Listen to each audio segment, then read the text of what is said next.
खबर मुरादाबाद से। मुरादाबाद पहुंचे भाजपा प्रदेश अध्यक्ष भूपेंद्र चौधरी, जमकर बरसे विपक्ष पर। आदित्यनाथ ने मध्य प्रदेश में एक बयान दिया है जिसमें वो कह रहे हैं कि कांग्रेस की जो है वो देश की समस्या है और देश की समस्याओं को बढ़ाने का काम कांग्रेस करती है। नहीं, बिल्कुल निश्चित रूप से माननीय मुख्यमंत्री ने ठीक कहा है।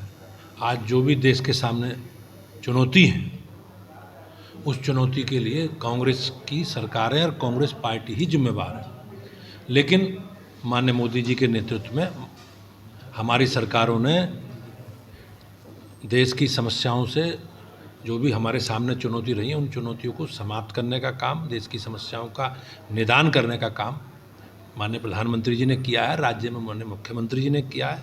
और आज देश हमारा दुनिया में, भारत दुनिया का नेतृत्व करने जा रहा है।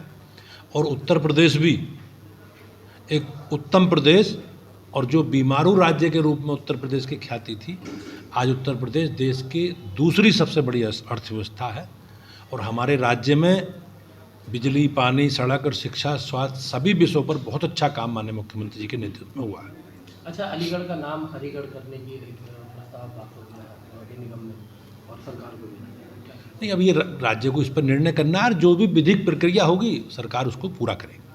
इसके अलावा बीजेपी का पिछड़ा वर्ग को साधने के लिए कवायद जो है वो तेज हो गई है। प्रयागराज में जनवरी में महाकुंभ लगने जा रहा है और दिसंबर में भी पिछड़ा वर्ग की जातियों का सम्मेलन होगा। क्या है पूरा चीज़? नहीं, भारतीय जनता पार्टी, हमारी पार्टी का जो स्वरूप है सर्वव्यापी और सर्वस्पर्शी, और माननीय प्रधानमंत्री जी का जो संकल्प है सबका साथ, सबका विकास और सबका विश्वास, हम लोग सबको साथ लेकर चल रहे हैं।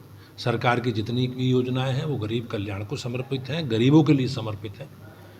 और हम सामाजिक समरसता और सामाजिक सद्भाव की बात करते हैं, और उसमें सभी वर्गों का ऐसे देश की, ऐसे समाज की कल्पना हमारी है जिसमें समाज के सब वर्गों का प्रतिनिधित्व हो और सबके साथ मिलकर देश को एक बड़ी ताकत के रूप में स्थापित।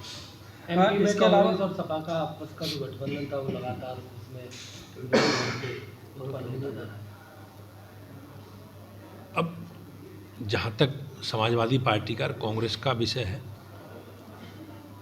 ये लोग सीजनल लोग हैं और जब चुनाव आता है तो गठबंधन की बात करते हैं। लेकिन ये बेमेल गठबंधन है, कोई वैचारिक इसमें समानता है नहीं, और इनके लिए इनके निजी स्वार्थ है। और ये पार्टी निजी स्वार्थों के लिए काम करती है, चाहे कांग्रेस पार्टी हो, चाहे समाजवादी पार्टी हो, चाहे बहुजन समाज पार्टी हो। इनके हितों में, इनके अपने निजी हित प्राथमिकता में रहते हैं। और मुझे लगता है कि निश्चित रूप से देश की जनता जागरूक है और वो समाजवादी पार्टी का चरित्र भी जानती है और कांग्रेस पार्टी और बसपा सब जानती है। अच्छा, दिल्ली के अंदर जो उठापटक चल रही है उसको लेकर के जो है, जो वहाँ के स्वास्थ्य मंत्री है आम आदमी पार्टी से, उनका बीजेपी पे एक बड़ा निशाना आया है। वो कह रहे हैं कि जिस तरह का माहौल चल रहा है झूठे केस में, जल्द पूरा कैबिनेट जो है वो जेल में भेज दिया जाएगा।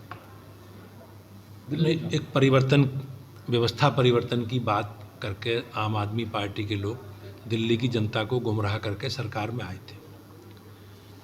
लेकिन दिल्ली की जनता उनका चरित्र समझ चुकी है, और जिस प्रकार से घोटाले दर घोटालों की परत खुल रही है, इन लोगों ने जिस प्रकार से दिल्ली के संसाधनों को लूटने का काम किया है, ये सारी चीज़ें आज देश के सामने हैं। सरकार संकल्पित है, हम लोग भ्रष्टाचार के उन्मूलन के साथ संकल्प के साथ जनता ने हमें चुना है। तो निश्चित रूप से सरकार हमारी, जो भी दोषी हैं, जिन्होंने अनैतिक काम किया है, जिन्होंने भ्रष्टाचार किया है, सरकार और सरकार की एजेंसियां उन पर विधि सम्मत कार्रवाई कर रही हैं। स्वामी प्रसाद मौर्य को हाईकोर्ट ने एक टिप्पणी की थी कि वो कोई भी बयान कर देते हैं और रामचरितमानस की कोई भी अगर बोलते हैं तो उसका अर्थ समझे, उसके बावजूद भी वो नहीं माने। उसके बाद फिर से उन्होंने अब देश में हम तो पहले से कहते हैं कि इन लोगों को देश की न्यायपालिका में विश्वास नहीं है। इन्हें समाज में टकराव, तनाव पैदा करना है, समाज को विभाजित करके, खंडित करके एक वोट बैंक के रूप में अपनी राजनीति को स्थापित करना है। और उसी कारण स्वामी प्रसाद मौर्य जी हमारे धार्मिक ग्रंथों के बारे में, धर्मगुरुओं के बारे में, साधु संतों के बारे में, रामायण के बारे में इन्होंने अनावश्यक टिप्पणी की है। और मान्य न्यायालय का निर्णय उसी से संबंधित है। तो लेकिन उन्हें समझना चाहिए और इनके चरित्र को, समाजवादी पार्टी के स्वामी प्रसाद मौर्य जी के चरित्र को जनता सब जानती है। एक तरफ अखिलेश जी भगवान के द्वार पर खड़े गए हैं, एक तरफ उन्हीं भगवान के बारे में, हमारे महापुरुषों के बारे में स्वामी प्रसाद जी बयानबाजी कर रहे हैं। तो ये लोग कन्फ्यूज हैं और समाजवादी पार्टी को इस पर अपना स्टैंड स्पष्ट करना चाहिए। सर, केदारनाथ कांग्रेस जो है वो लगातार लगातार सॉफ्ट हिंदुत्व का मुद्दा लेकर के फिर से अब आगे आ गई है। जिस तरह से बीजेपी को पहले कहा जाता था ये लोग सीजनल लोग हैं, सीजनल हिंदू हैं, चुनावी हिंदू। अच्छा, एक केदारनाथ के दर्शन करने के लिए लगातार एक झड़ी सी लगी है। पहले अखिलेश यादव गए, फिर राहुल गांधी गए, आज डिम्पल यादव पहुंची है। अब मैंने जैसे कहा ना, ये लोग सीजनल लोग हैं और ये इनका अपना एजेंडा है और ये लोग चुनावी हैं। चुनाव आ गया और मैं ये निश्चित रूप से कह सकता हूँ, देश के 140 करोड़ लोगों की ताकत है ये कि भगवान राम के, भगवान के अस्तित्व को ना मानने वाले लोग, कांग्रेस ने भगवान राम के अस्तित्व को लेकर ही सुप्रीम कोर्ट में एक एफिडेविट दाखिल किया था। मुलायम सिंह जी ने और मुलायम सिंह जी के परिवार ने भगवान श्री राम के मंदिर के निर्माण में लगे स्वयं कार सेवकों पर गोली चलवाई, उनका नरसंहार किया। एक आखिरी सवाल, अयोध्या में इस बार कैबिनेट चुना, क्या कहेंगे?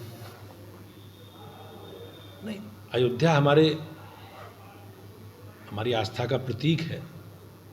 करोड़ों देशवासियों की आस्था जुड़ी है उससे और निश्चित रूप से 22 तारीख को मान्य हमारे भगवान श्री राम गर्भगृह में। मुरादाबाद से रेहान अंसारी की रिपोर्ट, जेके न्यूज़।